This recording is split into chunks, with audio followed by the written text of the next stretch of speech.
tout ce que je fais est aligné sur ma vision à très long terme, c'est-à-dire faire de la construction neuve, ça me prépare à la construction plus tard en Afrique. Faire une application, ça me permet de créer une plateforme aussi où est-ce que je peux vendre justement des biens partout en Ah, Afrique. Faire de la location courte durée, ça me permet aussi de commencer à me préparer pour tout ce qui est hospitalité, créer des logements de loisirs pour du monde plus tard en Afrique. Donc, tout ça est pas mal lié. Puis, il y a, je ne suis pas forcément, je suis pas fan des gourous, mais Tony Robbins dit souvent un truc que je trouve intéressant qu'on appelle l'immersion totale. Je crois pas dans les gourous, puis moi, je le suis pas particulièrement, mais il a dit une chose que je trouve vraiment intéressante. À un moment, il faut être à fond dans ce que tu fais. Puis moi, c'est comme ça que je le vois. Là, je suis en train de transitionner tranquillement pour sortir justement de la consultation. Parce que aussi derrière, je suis aussi en train d'aller chercher ma licence de courtier. J'attends juste de pouvoir passer l'examen. Ouais. J'ai fini tous mes cours. Là, dès que ils vont, je vais passer mon examen au mois de mars, mais ils l'ont décalé à cause du Covid. Mais dès que ça réouvre, je passe mon examen, je serai un courtier certifié au Québec. Donc, tu sais, tout ça fait partie un peu de ma logique d'aller dans une direction. Je pense tu te mets à fond dans ce que tu fais là. Il n'y a pas de secret si tu veux que ça marche. Il y a un acteur intéressant là, j'ai oublié comment il s'appelle en France sur ces stratégies justement de construction. Il a créé un tools, je me rappelle le nom ne me revient pas là en tête. Et l'idée justement, c'est que pour se faire financer par les banques sur ces sujets-là, tu l'as dit, tu l'as mentionné, il faut de gros capitaux en termes d'apport, en termes de mise de fonds. Est-ce que ce que lui il a fait, c'est d'aller chercher comme ça. Il a créé un tools en fait de crowdfunding. Peut-être le nom, peut-être tu dois connaître le nom, où les gens peuvent venir mettre comme ça de l'argent. Ils sont pas propriétaires de ces bâtiments qui seront construits. Ils prêtent de l'argent pour espérer avoir une partie de de la rentabilité globale en fait. Ça lui permet en fait de constituer, si peut-être il va sur un investissement de disons peut-être 1 million et peut-être il faut un apport de 150 ou 200 000, il va réussir à se constituer 90 voire 100% de cet apport-là en crowdfunding avec peut-être une promesse de renta à 3% et aller à la banque, débloquer le crédit et réussir à faire la construction, le truc dans sa globalité et dégager je sais pas, du 10% ou du 12% et il n'aura que 3% à payer en fait à ses prêteurs en crowdfunding. Super intéressant. Sur le papier, en tout cas, c'est super intéressant. Dans la pratique, ça doit être assez complexe. Mais dès que c'est fait, c'est plutôt vertueux, je trouve. Parce que t'as des gens qui se font. C'est tout un marché parallèle qui se crée, quoi. C'est vertueux pour ces petits investisseurs qui peuvent pas forcément aller investir sur du gros bien, qui peuvent mettre des petits cachets. Je crois qu'on peut investir jusqu'à 20 euros, t'imagines? Donc, n'importe qui, Madame Michu, une X personne peut mettre un petit billet et gagner potentiellement un multiple dessus et lui, il va réussir à réaliser un plus gros projet avec ses différents investisseurs. On va le faire, nous, on va monter avec Christophe, justement, on va monter un fonds d'investissement. La seule chose qu'il faut faire attention, c'est qu'au Canada, tu es soumis, justement. Fonds d'investissement, c'est un crowdfunding basique, classique, comme on a l'habitude de voir. Quand tu réfléchis bien, ça revient plus ou moins au même. C'est que tu prends l'argent des gens et tu leur donnes une rentabilité. Et le fonds d'investissement, c'est une autre réglementation. En plus, le fonds d'investissement, tu mets ton argent et ça a une durée ça peut mettre 5 ans ou 7 ans avant que tu retires ton argent. Mais pour ces crowdfunding, c'est assez rapide. Tu peux rapidement faire en quelques mois, tu peux rapidement faire un x2, un x1, x3 sur ta mise en fonction de ce que tu as mis, bien sûr. Ce qui se passe, comme tu l'as dit, il y a des réglementations au niveau de l'AMF. Puis, vu les montants avec lesquels on parle, ça va prendre beaucoup de 20 euros pour pouvoir arriver aux mises de fonds qu'il nous faut pour construire la base, quoi. C'était juste la base. Il y a des gens qui vont bien sûr aller mettre du 10 000, du 20 000. Mais en fait, ça reste tellement ouvert et au point où je me rappelle au moment où j'ai écouté cette interview, et il fallait une mise de fonds pour un projet. Je me rappelle plus exactement. Ça devait être un truc de 8 millions ou 10 millions. Il fallait une mise de fonds qui était pas loin de 1 million et ça, ils ont réussi à le rassembler sur leur plateforme en moins de 24 heures. Imagine, en moins de 24 heures. Des milliers de personnes et en plus, je crois qu'il avait dit, il n'y a que 20% des utilisateurs qui sont en France. Tout le reste, ça vient de l'international. C'est un peu ça aussi que nous, on se dit, c'est-à-dire, on a la chance, puis si tu connais un peu la France actuellement, la France, quand tu mets ton argent en banque, le livret A va t'apporter 1, et quelques %. Nous, je suis très à l'aise de payer du 3, 4, 5% à quelqu'un parce que j'ai confiance dans les projets que je fais. Donc, nous, ce qu'on voit aussi, c'est la possibilité de monter une sorte de pools d'investisseurs qui soient soit au Canada ou à l'étranger, et de pouvoir leur amener des projets dans lesquels ils seront actifs et qui vont leur amener une certaine rentabilité. Donc, c'est un peu tout ça qu'on va explorer aujourd'hui. Moi, je dis toujours, je ne vends pas quelque chose que je n'ai pas encore fait. Donc, on est en train de finaliser, d'avancer sur certains projets. Dès que ça va commencer, dès qu'on aura les chiffres au final, là, ça va être l'explosion, là, parce que on va aller chercher des gens qui ont beaucoup de sous, qui veulent investir, qui ne savent pas comment le faire, qui ont de l'argent qui dort à 2 ou 3% sur des CPG ou des livrets A, en fait. On va leur amener des rentabilités extraordinaires, tout en permettant, nous, derrière, de bâtir un parc immobilier et tout en permettant de leur monter aussi un parc immobilier. Donc, je peux dire que ça va être quelque chose d'assez spécial, parce que le Québec est à construire. Hein.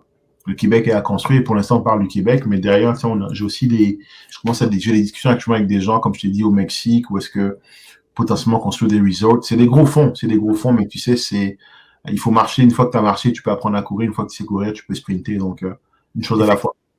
Je viens de retrouver le nom. Il s'appelle Jean-Baptiste Velleux et l'application de crowdfunding s'appelle Limo, Lymo. Donc, pour les gens qui s'intéressent d'aller un petit peu checker, c'est assez incroyable. C'est du là, je relis, c'est du 8 à 12%. Donc, c'est assez ouf. C'est assez ouf quand même, ce qui, c'est en termes de rentabilité. Et en plus, c'est ouvert à tout le monde. Et l'idée s'y prête bien. C'est assez en adéquation avec ce que tu essaies de vouloir mettre sur pied en moyen long terme. Peut-être 2-3 questions encore avant qu'on se sépare. C'est quoi ton obsession aujourd'hui? Mon obsession, c'est mon nombre de téléchargements. Pour vrai, je me lève tous les matins, je check mon nombre de téléchargements, qu'est-ce qu'on peut faire pour en avoir plus, qu'est-ce qu'on peut faire pour être connu, pour être plus connu, qu'est-ce qu'on peut faire pour lever des fonds. Je dirais c'est mon nombre de téléchargements puis la levée de fonds. Là on veut choisir les bons partenaires parce que tu sais le cash tu en trouves un peu partout. Hein. L'argent c'est jamais ça le problème. Mais on veut trouver le cash qui vient avec les bons partenaires stratégiques pour nous permettre de nous ouvrir les bonnes portes pour nous amener au bon niveau. Donc mon obsession aujourd'hui c'est ça, c'est un maximum de téléchargements pour Webkey et monter avoir la bonne levée de fonds qui va nous permettre d'amener cette compagnie à un autre niveau.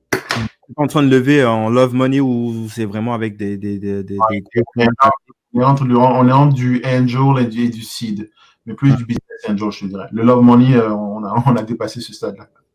Ah bon? Et est-ce que tu peux nous partager à peu près le ticket que vous cherchez à... Ouais, on a un ticket entre 200 et 250 000 à peu près, rough, si j'arrondis un peu. Puis ça va être du convertible note, donc des notes convertibles en équité. Et ça, c'est quoi l'objectif c'est pour déployer ça sur essentiellement du marketing et ou vu que le petit développement est encore beau pour le moment? Développement de produits, lancer la version payante, marketing. Excellent. Est-ce que tu peux nous partager ta pire nuit blanche? Laquelle?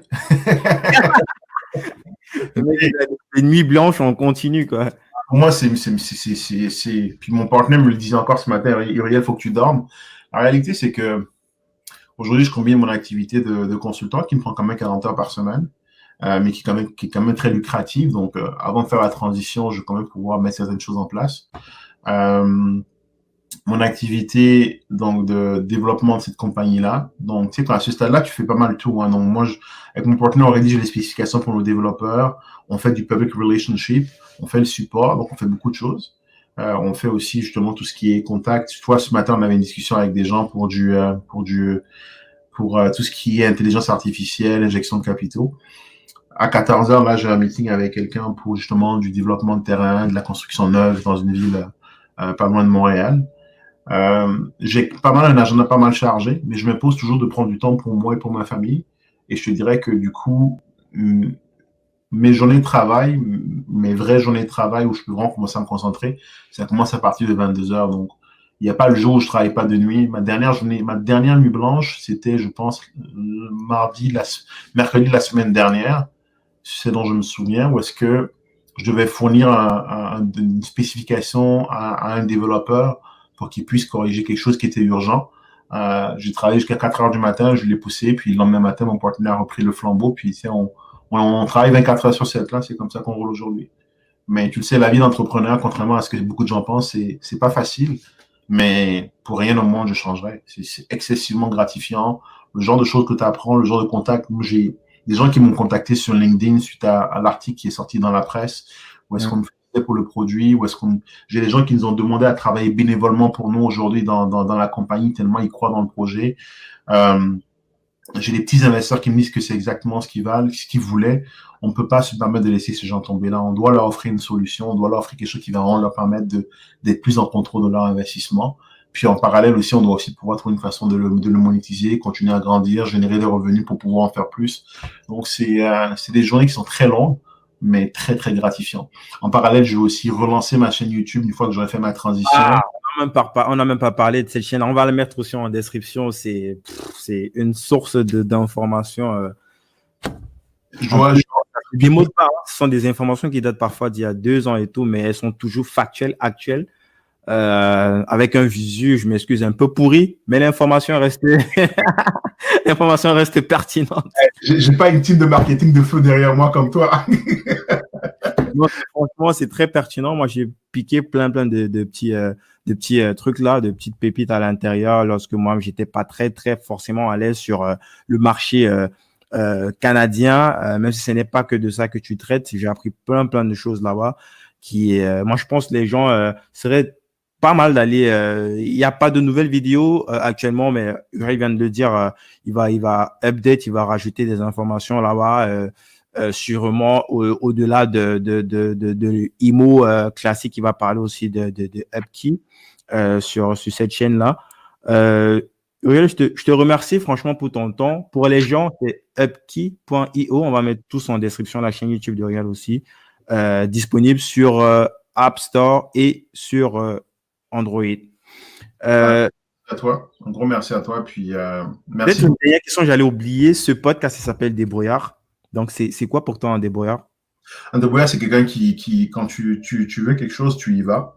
Tu cherches une solution, tu autodidacte, tu apprends par toi-même, puis tu appuies sur les gens autour de toi qui connaissent ça aussi. Il faut vraiment, c'est vraiment toujours trouver des solutions. Jamais se dire non, je ne peux pas. Pour moi, un débrouillard, c'est non, je ne peux pas, ça n'existe pas. Tu sais, il y a une chanson d'Adju West qui dit dire je ne peux pas ne fait plus partie de mon vocabulaire. Demande à Serge Ibaka parce que je crois qu'il venait de gagner avec les Toronto Raptors la NBA Finals. C'est vraiment toujours trouver des solutions. Puis il faut viser grand en fait. Il faut viser grand, il faut voir loin. C'est sûr qu'aujourd'hui tu te vois petit, mais il faut que tu t'imagines où est-ce que tu vas être dans 5, 10, 15, 20 ans. Il faut que tu fasses tout en conséquence. Je t'ai parlé de mes projets de construction en Afrique. Tout ce que je fais aujourd'hui est aligné sur ça. Puis on a une seule vie, donc il ne faut pas la gaspiller. Il ne faut vraiment pas la gaspiller.